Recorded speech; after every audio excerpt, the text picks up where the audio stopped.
আমার একজন বোন আছে যার হাজবেন্ড তার থেকে দূরে অবস্থান করেন। মাঝে মাঝে তিনি যখন উত্তেজিত থাকেন তখন ঘনিষ্ঠভাবে বোনকে ভিডিও কলে আসতে বলেন। এবারে শরীয়তের বিধান কি? কাপড়ে মজি লাগলে কি কাপড় নাপাক হয়ে যায়? কাপড়ে মজি লাগলে করণীয় কি? একাকী নামাজ পড়ার সময় কেরাত পড়ার বিধান কি? ঠোঁট না নেড়ে কেরাত পড়লে কি সালাত আদায় হবে? কর্মব্যস্ততার কারণে অনেক সময় ওয়াক্ত মতো নামাজ পড়া সম্ভব হয় না, কিন্তু প্রতিদিনই পরে কাজা আদায় করে নিয়ে ঠিক গুনাহ হবে? পিরিয়ড চলাকালীন সময় ঘর থেকে বের হওয়ার সময় আয়াতুল কুরসি পাঠ করা যাবে কিনা? মৃত্যুর পর মৃত ব্যক্তির পাশে বসে কোরআন তেলাওয়াত করার বিধান কি? জুমার খুতবা ছুটে গেলে শুধু জুমার নামাজ পড়লে কি জুমা আদায় হবে? আমার হাজবেন্ড প্রচুর ধূমপান করে, অনেক চেষ্টা করে তাকে ধূমপান করা থেকে ফেরাতে পারছি না। এখন আমার করণীয় কি? ইসলাম ধূমপান সম্পর্কে কি বলে? প্রিয় দর্শক, আর বিলম্ব না করে আসুন আমরা প্রশ্নোত্তরের আলোকিত ভ্রমণে প্রবেশ করি। এমনি জাহিদুল ইসলাম আপনি লিখেছেন, হায়েজ অবস্থা মৃত ব্যক্তিকে গোসল দেওয়া যাবে কিনা? উত্তর হলো দেওয়া যাবে, দেওয়া যাবে না ব্যাপারটা এরকম নয়, তবে অন্য লোক থাকলে সন্দেহাতীতভাবে তারা দিবেন। মৃত ব্যক্তিকে যদি হায়েজ অবস্থাকে গোসল দেন, গোসল হয়ে যাবে। এরপরে এমডি আলামিন লিখেছেন, জুমার খুতবা ছুটে গেলে শুধু জুমার নামাজ পড়লে কি জুমা আদায় হবে? জুমার খুতবা যদি ছুটে যায় তাহলে সেক্ষেত্রে শুধু জুমার নামাজ যদি পড়েন তাতেও আপনার জুমা আদায় হয়ে যাবে, অর্থাৎ ওয়াক্তের জুমা আদায় করেছেন ওই সপ্তাহে, সেটি বলা যাবে। কিন্তু এমনটি নিয়মিত হওয়া সন্দেহাতীতভাবে গর্হিত কাজ, কারণ জুমার খুতবা শোনাটাও কিন্তু ওয়াজিব, বিদেশে ওয়াজিবটা ছুটে যাচ্ছে, আপনার ত্রুটিপূর্ণ হচ্ছে। এমনি মতিউর রহমান মতি আপনি লিখেছেন, বিয়ে ঠিক হয়েছে, এখন এই মেয়ের সাথে কথা বলতে পারবো? না, ঠিক হয়েছে আপনি তখন কথা বলতে পারবেন না। বিয়ের আগদ হয়ে গেছে, প্রস্তাব সম্মতি হয়েছে দুজন সাক্ষীর সামনে, তারপর আপনি কথা বলতে পারবেন। ঠিক হয়েছে এর মানে হলো জাস্ট মুখোমুখি ঠিক হয়েছে, আগদ এখনো হয়নি। আর এরকম অবস্থাতে একান্ত প্রয়োজনে কোনো বিষয়ে একজন আরেকজনকে কোনো গুরুত্বপূর্ণ বিষয় জানতে চাইছেন, কিংবা হয়তো কারোর জন্য কেউ কিছু কেনাকাটা করবেন, মাপ জানতে চাচ্ছেন, এগুলো যদি হয় তাহলে টেক্সট মেসেজের মাধ্যমে ফেতনামুক্তভাবে করতে পারেন। কিন্তু এখনও যেহেতু আগদ হয়নি, অতএব আপনার স্বামী স্ত্রী নন, বিদায় স্বামী স্ত্রী সুলভ আলাপ সালাপ, খোশ গল্প, প্রয়োজন ছাড়া আলাপচারিতা, কথাবার্তা, সেগুলো কিন্তু বলা জায়েজ হবে না। আকলিম আক্তার লিখেছেন, নামাজ কখন পড়া উত্তম? ওয়াক্ত শুরু হলে নাকি আজানের পর? ওয়াক্ত শুরু হলে দ্রুততার সাথে নামাজ পড়া উত্তম, তবে জোহর নামাজ খুব বেশি গরম হলে একটু দেরিতে পড়াটা উত্তম। এমনি রফিকুল ইসলাম আপনি লিখেছেন, একাকী নামাজ পড়ার সময় কেরাত পড়ার বিধান কি? ঠোঁট না নেড়ে কেরাত পড়লে কি সালাত আদায় হবে? না, সালাত আদায় হবে না, আপনাকে ঠোঁট নাড়তে হবে। ঠোঁট যদি আপনি না নাড়েন তাহলে সেক্ষেত্রে সালাত আদায়ের জন্য যে কেরাত পাঠের আবশ্যকীয়তা সেটা আদায় হবে না। মনে মনে পড়লেন, সেটাকে তেলাওয়াত বলা হবে না, কেরাত আপনাকে পড়তে হবে। নবী করিম সাল্লাল্লাহু আলাইহি ওয়াসাল্লাম বলেছেন, লা সালাতা লিমান লাম ইয়াকরা বিফাতিহাতিল কিতাব, যে ব্যক্তি সূরা ফাতিহা পাঠ করেনি তার সালাত হবে না। তাহলে এখানে পাঠ করতে বলেছেন তিনি। আপনি যদি মুখ না নাড়েন, ঠোঁট না নাড়েন, জিহ্বা না নাড়েন, তাহলে তো পাঠ হলো না, সেটা কল্পনা হলো, সেটা জল্পনা হলো, সেটা স্মৃতিতে আপনি স্মরণ করলেন, স্মরণ হলো। তো স্মরণ করতে তো বলা হয়নি, বলা হয়েছে পাঠ করতে। অতএব আপনি ছোট না নামলে নামাজ হবে না। এসবি শান্তা ইসলাম লিখেছেন, আমার হাজবেন্ড প্রচুর ধূমপান করে, অনেক চেষ্টা করে তাকে ধূমপান করা থেকে ফেরাতে পারছি না। এখন আমার করণীয় কি? ইসলামে ধূমপান সম্পর্কে কি বলে? ইসলামে ধূমপান করা অবশ্যই নিষিদ্ধ কাজ। আল্লাহ বলেছেন, রাতুল কবিদিকুল্লাহ তাহলুকা, যাদেরকে তোমরা মানে ধ্বংসের দিকে ঠেলে দিও না। যেটি ক্ষতিকর হবে আপনার জন্য, আপনি জানেন, আপনাকে আস্তে আস্তে মৃত্যুর দিকে নিয়ে যাবে, নানা রকম রোগ বালাইয়ের মধ্যে ফেলবে, এবং সেটা বাহ্যিক কোনো উপকারিতা নেই, অপকারিতাই বেশি। তো সেক্ষেত্রে সেটি নিষিদ্ধ, না জায়েজ, গুনাহের কথা। বিধায় আপনার স্বামীকে আপনি বোঝানোর চেষ্টা করবেন, আল্লাহর ভয় দেখাবেন, এবং অন্যদেরকে দিয়ে বোঝাবেন, তার জন্য আল্লাহর কাছে দোয়া করবেন, বিভিন্ন উদ্যোগ আপনি গ্রহণ করবেন। আসমা আক্তার জাকি আপনি লিখেছেন, নামাজ সঠিকভাবে পড়ার চেষ্টা করি, তাও মনে হয় যেন ভুল হচ্ছে, এর জন্য সিজদায়ে সাহু দেই। এই অবস্থায় আসলে করণীয় কি? আপনি যদি সঠিকভাবে পড়ে থাকেন, এরপরে মনে হচ্ছে ভুল হচ্ছে, এই মনে হচ্ছে ভিত্তিতে সিজদা সাহু আপনি দিবেন না। পার্টিকুলার কোনো ভুল যদি হয়, একেবারে জানলেন নির্দিষ্ট করে যে আমার এই ভুলটা হয়েছে, তার ভিত্তিতে আপনি সিজদা সাহু দিবেন। অনেকেই এরকম ধোঁয়াশাপূর্ণ, জাস্ট ওই মনে হয়েছে কোনো ভুল হতেও পারে হলে, এরকম ওয়াসওয়াসা, নিজের ভেতরে যে এক ধরনের সংশয় কাজ করে, এটা এক ধরনের রোগ বলতে পারি, সেই রোগের কারণে তিনি সিজদা সাহু দিচ্ছেন, এটা মোটেও উচিত নয়। ঠিক একইভাবে হজে বা উমরায় গেলে অনেকে অযথাই দম দেন, যে কোনো ভুল আমার হয়ে থাকতে পারে, তো একটা দম দিয়ে দিলাম। না, এরকম কোনো দমের নির্দেশনা শরীয়ত আমাদেরকে দেয়নি, বরং আমরা দম দেব যখন আমাদের কোনো ভুল ধরা পড়বে নির্দিষ্টভাবে, সেটি জাস্ট সন্দেহ দূরের জন্য থোক কোনো দম দিয়ে দেওয়া, নিজের সংশয় দূরের জন্য। অথচ কোনো ভুল হয়েছে কিনা সেটা আমি নিজেও জানি না এবং পরিষ্কার না, স্পষ্ট না, তাহলে সেক্ষেত্রে এটি শরীয়তের কোনো নির্দেশনা নয়। এরপর মেহেদি ডিআইআরি দেখে আপনি লিখেছেন, মৃত্যুর পর মৃত ব্যক্তির পাশে বসে কোরআন তেলাওয়াত করার বিধান কি? মৃত ব্যক্তির পাশে কোরআন তেলাওয়াত করার বিশেষ কোনো প্রয়োজনীয়তা নেই। কোরআন তেলাওয়াত যিনি করবেন, জোরে জোরে যখন তেলাওয়াত করি তখন আমরা জীবিত মানুষকে শোনাবো, মৃত ব্যক্তিকে তার শোনাতে পারবো না। ওমান তাবি মুসলিম মানফুল কবুর, যার কারণে মৃত ব্যক্তির পাশে বসে কোরআন তেলাওয়াত করতে হয় এরকম কোনো নির্দেশ কোরআন হাদিস আমাদেরকে দেয়নি। মৃত ব্যক্তিকে দ্রুততার সাথে গোসল দিয়ে জানাজা দাফনের মাধ্যমে তাকে বিদায় জানাতে হবে, সেটি হলো কোরআন এবং হাদিস কর্তৃক নির্দেশনা। অতএব সেটি আমরা করব। আর এর বাইরে তার জন্য ভাড়াটিয়া লোক দিয়ে অনেকে কোরআন তেলাওয়াত করেন, অথবা ভাড়াটিয়া ছাড়াও আপনার চারপাশে ঘিরে তেলাওয়াত করা, এরকম কোনো নির্দেশনা কোরআন এবং হাদিস থেকে দেওয়া হয়নি।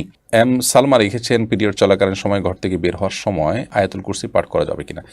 পিরিয়ড চলাকালীন সময় কোরআন কারীম তেলাওয়াত করবেন না, এটাই জমহুর আমাদের মত। তবে অনেক ওলামা কেরাম এটাকে জায়েজও বলেছেন। আবিদ হাসান আপনি লিখেছেন, কর্মব্যস্ততার কারণে অনেক সময় ওয়াক্ত মতো নামাজ পড়া সম্ভব হয় না, কিন্তু প্রতিদিনই পরে কাজা আদায় করে নিয়ে এটি গুনাহ হবে। অবশ্যই গুনাহ হবে। নিয়মিত আপনি যদি এটা করেন তাহলে সেটা এক ধরনের অপরাধ, আপনি সালাতকে সমত আদায় করছেন। আল্লাহ বলেছেন, ইন্নাস সালাতা কানাত আলাল মুমিনিনা কিতাবাম মাওকুতা, নিশ্চয়ই সালাত ইমানদারদের জন্য নির্দিষ্ট সময়ে পড়াটা এটা আল্লাহ তাআলার পক্ষ থেকে অবধারিত ফরজ করা হয়েছে। বিধায় সেই ফরজটাকে অবলীলা প্রতিদিন আপনি লঙ্ঘন করে যাবেন তথাকথিত ব্যস্ততায়, এই ব্যস্ততা আপনার জন্য জায়েজ নয়। আপনার ঈমান ধ্বংস হয়ে, তাকওয়া ধ্বংস হয়ে, আখিরাত এবং জান্নাত ধ্বংস হয়ে যদি দুনিয়ার অনেক কিছু অর্জন হয়, সেই অর্জনটা আপনার কাছে তুচ্ছ, সেটা আপনি গ্রহণ করার কথা নয়। আপনাকে যদি নিঃশ্বাস আটকে রেখে কাজ করতে বলা হয় এবং তার বিনিময়ে আপনাকে অনেক টাকা অফার করে, আপনি নেবেন না, কারণ জানে না থাকলে, জীবনে না থাকলে, বেঁচেই না থাকা গেলে এই টাকা দিয়ে আমি কী করবো। ঠিক একইভাবে নামাজে যদি পড়তে না পারি, আমার আখিরাত পুরোপুরি ধ্বংস হয়ে যায়, তাহলে সেক্ষেত্রে এই ব্যস্ততার কী মানে থাকতে পারে। আপনি আপনার পেশা, আপনার অবস্থান পরিবর্তন করে হলো ওয়াক্ত মতো সালাত আদায় করতে হবে। মাঝে মধ্যে এরকমটি হতে পারে, সেই ভিন্ন কথা। জাহিরুল ইসলাম আপনি লিখেছেন, কাপড়ে মজি লাগলে কি কাপড় নাপাক হয়ে যায়? কাপড়ে মজি লাগলে করণীয় কি? কাপড়ে মজি লাগলে অবশ্যই নাপাক হবে, যে জায়গা লাগবে সেটি। মজি বা ওয়াদি এই দুটি পদার্থ মূলত বীর্যপাতের আগে আঠালো পানির মতো আপনার জিনিস বের হয়, এটি কি মজি বলা হয়। পেশাবের সাথে কোত দিলে যে সাদা পদার্থ বের হয় সেটিকে ওয়াদি বলা হয়। এই অনেক সময় প্রেশারের কারণে বের হয়, এটা চাপের কারণে কারো বের হয়, অসুস্থতার কারণে।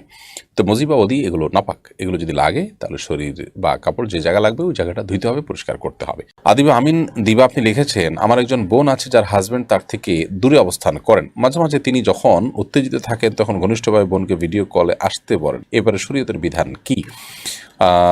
আল্লাহ মাফ করুন, এই বিষয়গুলো মৌলিকভাবে জায়েজ যদি সেফটিটা নিশ্চিত থাকে, অর্থাৎ ভিডিও বেহাত হবে, অন্য থার্ড পার্টির কাছে যেতে পারে, এরকম আশঙ্কা থাকলে সেক্ষেত্রে এটা জায়েজ নয়, কারণ সতর্ক ঢাকা এবং নিজের প্রাইভেসিকে রক্ষা করাটা অবশ্য কর্তব্য। আর এই সাধারণত যে সমস্ত অ্যাপগুলোর মাধ্যমে ভিডিও কল করা হয়, এগুলো আমি যতটুকু জানি যে সেগুলো সংশ্লিষ্ট কর্তৃপক্ষের মনিটরের সুযোগ থাকে, যদিও তারা ইন্ডিভিজুয়াল প্রত্যেকটা মানুষকে আলাদা আলাদা করে তার মনিটর করার সুযোগ পায় না। যদি বেহাত হওয়ার বা অন্যের দৃষ্টিগোচর হওয়ার বা অন্যের কাছে যাওয়ার মতো সেরকম আশঙ্কা না থাকে, তাহলে এটা বেসিক্যালি জায়েজ আছে। স্বামী স্ত্রী একে অন্যকে তার শরীরে যে কোনো অংশ দেখাতে পারেন, তবে এগুলোর ফলশ্রুতিতে তাদের উত্তেজনা আরও বেশি বৃদ্ধি হবে, এর ফলশ্রুতিতে তারা হারামে লিপ্ত হতে পারেন, জড়াতে পারেন। আর এই কারণে প্রবাসে খুব দীর্ঘ সময় স্ত্রী ছাড়া একজন স্বামীর বসবাস করা জায়েজ নয়, বা স্বামী ছাড়া স্ত্রীর বসবাস করা জায়েজ নয়।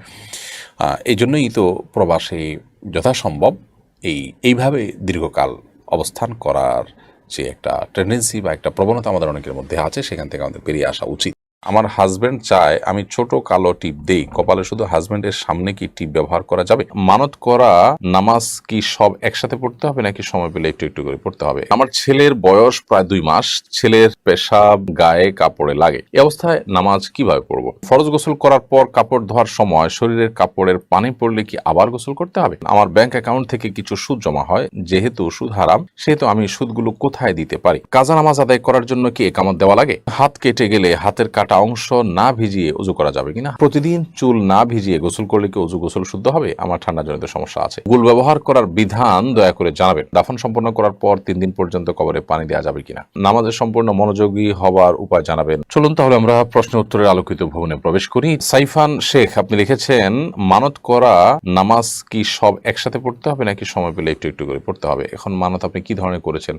এবং কাজটা হলে আমি এত ওয়াক্ত নামাজ পড়বো, এত রাকাত নামাজ পড়বো, এরকম যদি হয়ে থাকে তাহলে সেক্ষেত্রে এত রাকাত আপনি পড়লেই হবে, একসাথে করার নিয়ত আপনি করেন নাই, অতএব আলাদা আলাদা বিভিন্ন সময় সেটা পড়ে দিলেই আদায় হয়ে যাবে। সাবিহা শান্ত আপনি লিখেছেন, আমার ছেলের বয়স প্রায় 2 মাস, ছেলের পেশাব গায়ে কাপড়ে লাগে, এই অবস্থায় নামাজ কিভাবে পড়বো? ছেলের বয়স যদি 2 মাস হয় এবং পেশাব আপনার গায়ে কাপড়ে লাগে, তাহলে যে জায়গায় লাগবে সেই জায়গায় আপনি হাত ভিজিয়ে সেটার ছিটা আপনি দিয়ে দিতে পারেন। এটি পবিত্র করার একটা প্রক্রিয়া, যদিও ওই যে জায়গা লেগেছে শুধুমাত্র ওই জায়গাটাকে আলতো করে ধুয়ে ফেললেও পাক হয়ে যাবে। আপনি শরীরে কোথাও লেগেছে ওই জায়গাটাকে পানি দিয়ে আপনি ধুয়ে ফেললেন, তাতেও পবিত্র হয়ে যাবে ইনশাআল্লাহ তাআলা। এইও আমান আপনি লিখেছেন, আমার ব্যাংক অ্যাকাউন্ট থেকে কিছু সুদ জমা হয়, যেহেতু সুদ হারাম সেহেতু আমি সুদগুলো কোথায় দিতে পারি? ব্যাংক অ্যাকাউন্টে যে সুদের টাকা জমা হয়েছে সেই সুদের টাকা আপনি কোনো গরিব দুঃখীকে সওয়াবে নিয়াত করা ছাড়া দান করে দিবেন। এইচএম শরীফুল ইসলাম আপনি লিখেছেন, দাফন সম্পন্ন করার পর 3 দিন পর্যন্ত কবরে পানি দেওয়া যাবে কিনা? কোনো অসুবিধা না, পানি লাগলে দিবেন।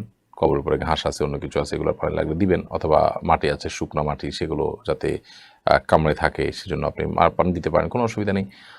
পানি দিতেই হবে এমন কোনো কথাও নেই, আবার দেয়া যাবে না এমন কোনো বিষয় নেই। আলিয়া সিদ্দিকে আপনি লিখেছেন, প্রতিদিন চুল না ভিজিয়ে গোসল করলে কি অজু গোসল শুদ্ধ হবে? আমার ঠান্ডাজনিত সমস্যা আছে। প্রতিদিন গোসল করা তো ফরজ না। আপনার ফরজ গোসল যেদিন হবে সেদিন আপনাকে চুল ভেজাতে হবে, প্রয়োজনে গরম পানি দিয়ে আপনি গোসল করবেন এবং দ্রুততার সাথে শুকানোর চেষ্টা করবেন।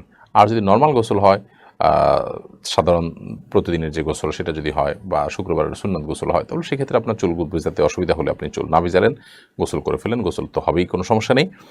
আর ওজুর জন্য তো আর চুল ভেজানো জরুরি না, মুখ ধৌত করলেন এবং মাথার উপরে ভিজা হাত শুধু বুলিয়ে নিলেন, তাতেই তো হয়ে যাবে, মাসে করলে হয়ে যাবে। এরপর তামান্না ইসলাম আপনি লিখেছেন, গুল ব্যবহার করার বিধান দয়া করে জানাবেন। গুল ব্যবহার করা অবশ্যই গুনাহের কাজ, অবশ্যই জায়েজ নয়। তামাক, সেটা আপনি মুখে দিচ্ছেন, এটা এক প্রকারের নেশা এবং মানুষের জন্য ক্ষতিকর। নানা কারণে ইসলামের দৃষ্টিকোণ থেকে এটি ব্যবহার করা জায়েজ নয়। এই বদভ্যাস আমাদের ত্যাগ করা উচিত। এমনি হেলাল আহমদ লিখেছেন, কাজা নামাজ আদায় করার জন্য কি একামত দেওয়া লাগে? কাজা নামাজ যদি আপনি কয়েকজন মিলে আদায় করেন তাহলে সেক্ষেত্রে অবশ্যই একামত দিয়ে জামাতের সাথে আদায় করবেন। নবী করিম সাল্লাল্লাহু আলাইহি ওয়াসাল্লামের জীবনে একবার ফজর নামাজ কাজা হয়েছিল সফরে, সবাই ঘুমিয়ে পড়েছিলেন, ওই একবারই কাজা হওয়ার ঘটনা আমরা জানি তার নামাজ, এবং সেটি তিনি আদায় করার সময় আজান একামত দিয়ে যথারীতি সবাইকে নিয়ে জামাতে নামাজ আদায় করেছেন। আর যদি একাকী হয় তাহলে সেক্ষেত্রে আপনি আপনার মতো আদায় করবেন। শায়লা নাহার আপনি লিখেছেন, মহিলার কি মিডিয়াম শব্দ করে কোরআন তেলাওয়াত করতে পারবে? তাতে কি পাপ হবে? যদি গায়রে মাহরাম কারোর কানে আওয়াজ যাওয়ার আশঙ্কা না থাকে, আপনি আপনার বাসায় আছেন, কক্ষে আছেন, আপনি উচ্চস্বরে তেলাওয়াত করতে পারেন, কোনো অসুবিধা নেই। আপনার আওয়াজটা গায়রে মাহরামের কানে না পৌঁছালেই হলো, আপনি উচ্চস্বরে তেলাওয়াত করতে কোনো এই দৃষ্টিকোণ থেকে বিধিনিষেধ নেই। সায়রা মাহবুব আপনি লিখেছেন, কেউ কেউ বলেন নবীজি নাকি রাত দুধ পান করেননি, রাতে নাকি দুধ পান করা যাবে না, এই কথাটা কি সঠিক? না, কোরআন হাদিসে এরকম কোনো কথা আছে বলে আমার জানা নাই যে রাতে দুধ পান করা যাবে না, দিনে পান করতে হবে। দুধ হালাল জিনিস, রাতে দিনে যে কোনো সময় আপনি পান করতে পারেন। এর জন্য স্বাস্থ্যগত কোনো বিশেষ নির্দেশনা থাকে, এটা ভিন্ন বিষয়। অভিজ্ঞতার আলোকে বা বৈজ্ঞানিক গবেষণা যদি কোনো এর অপকারের দিক প্রমাণ থাকে তাহলে সেটা ভিন্ন বিষয়, সেটা আপনি আমলে নিতে পারেন। বাট কোরআন হাদিসের আলোকের কোনো কথা বলা হয়নি যে রাতে দুধ পান করা যাবে না। নবী সাল্লাল্লাহু আলাইহি ওয়াসাল্লাম রাতে করেননি, দিনে করেছেন, রাতে করতে নিষেধ করেছেন, এরকম কোনো কথা নেই। আব্দুল কাইয়ুম আপনি লিখেছেন, নামাজে মন অন্যদিকে চলে গেলে করণীয় কি? নামাজে মন অন্যদিকে চলে গেলে যখনই আপনি টের পেয়েছেন সাথে সাথে মনটাকে ফিরিয়ে আনবেন এবং নামাজের রোকনগুলোকে, রুকু, সিজদা, দাঁড়ানো, বৈঠক, এগুলোকে যত দীর্ঘ করবেন, যত সময় নিয়ে করবেন, তত ইনশাআল্লাহ নামাজের ভিতরে মনোযোগ ধরে রাখা আপনার জন্য সহজ হবে। রিবা আক্তার আয়েশা আপনি লিখেছেন, বিয়েতে দেখা যায় ছেলেকে মেয়ে পক্ষ থেকে স্বর্ণের আংটি দিয়ে থাকে, যেহেতু ছেলেদের স্বর্ণ পরিধান করা নিষিদ্ধ, তাই বিয়েতে ছেলেকে স্বর্ণ দেওয়ার এই প্রচলনটা কতটুকু সঠিক? স্বর্ণর আংটি দেয়া মানে সে পড়বে এমন না, স্বর্ণের আংটি সে বিক্রি করে টাকা নিতে পারে, তার স্ত্রীকে, তার মাকে, বোনকে, অন্য কাউকে দিতে পারে, সে অপশনটা যেহেতু খোলা আছে সেই হিসাবে দেওয়া যায়। আর যদি মনে হয় যে ছেলের ভিতরে সে হিতাহিত জ্ঞান নাই, বরং আংটি দিলে সে নিজেই পড়তে পারে, তাহলে সেক্ষেত্রে এরকম জায়গায় আংটি দেওয়া উচিত না, সেখানে এই উপহার দেওয়া থেকে বিরত থাকতে হবে। আমার দেশে বেশিরভাগ মানুষেরই এই হিতাহিত জ্ঞান না থাকার কারণে এটা দেয়া থেকে বিরত থাকা উচিত। আর যদি এমন হয় যে না ছেলে পড়বে না, বা তাকে জানিয়ে দেওয়া যায় যেটা তোমার জন্য পড়া নিষিদ্ধ, সেটা দৃষ্টিকোণ থেকে তোমাকে উপহার দিলাম, তুমি অন্য কিছু বা অন্য কাউকে দিও অথবা কিছু করছো, এটা বেটার। কিন্তু এগুলো বলা বলে আসলে করা হয়ে ওঠে না, বা এটা বলাটা নানা দিক থেকে জটিলতা তৈরি করে। এই জন্য সে এই স্বর্ণের আংটি ব্যবহার করে হারামে লিপ্ত হতে পারে, সে আশঙ্কা থাকলে বিকল্প কোনো পথ দেখা উচিত উপহার দেওয়ার জন্য। মোহাম্মদ নাজির হোসেন লিখেছেন, ফরজ গোসল করার পর কাপড় ধোয়ার সময় শরীরের কাপড়ের পানি পড়লে কি আবার গোসল করতে হবে? ফরজ গোসল করার পর কাপড় ধোয়ার সময় যদি পানি ছিটে এসে কাপড়ে লাগে, কোনো অসুবিধা নেই, তার জন্য আলাদা গোসল করতে হবে না। যদি নাপাক কাপড় এবং নাপাক কাপড়ের নাপাকির অংশ এসে লাগে তাহলে শুধুমাত্র পায়ের অংশ ধুয়ে ফেললেই চলবে যদি ওখানে লাগে।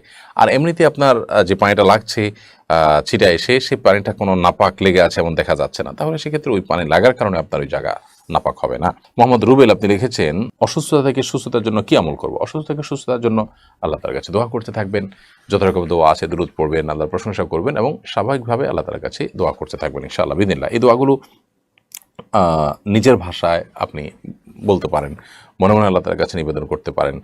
তবে দুরূদ, ইস্তেগফার, দোয়া ইউনুস এই আমলগুলো করে করে আল্লাহ তাআলার কাছে দোয়া করাটা দোয়া কবুলের ক্ষেত্রে অনেক বেশি সহায়ক ভূমিকা রাখে। এরপরে রুহুল আমিন লিখেছেন, সুন্নাত নামাজের তৃতীয় রাকাত ও চতুর্থ রাকাতে সূরা ফাতিহার সাথে অন্য কোনো সূরা মিলাতে হবে কিনা? সুন্নাত নামাজের তৃতীয় এবং চতুর্থ রাকাতে সূরা ফাতিহার সাথে অন্য কোনো সূরা মিলাবেন কিনা, ফুকাহাদের মধ্যে একাধিক মত আছে এই বিষয়ে। তবে আপনার 4 রাকাত বিশিষ্ট যে সমস্ত সুন্নাত নামাজগুলো আছে সেগুলো অনেক ফুকাহার মধ্যে 2 রাকাত করে পড়া উচিত। 4 রাকাত একসাথে পড়েন তাহলে সূরা ফাতিহার সাথে অনেক ফুকাহাদের মতেই আপনি অন্য সূরা মিলাবেন।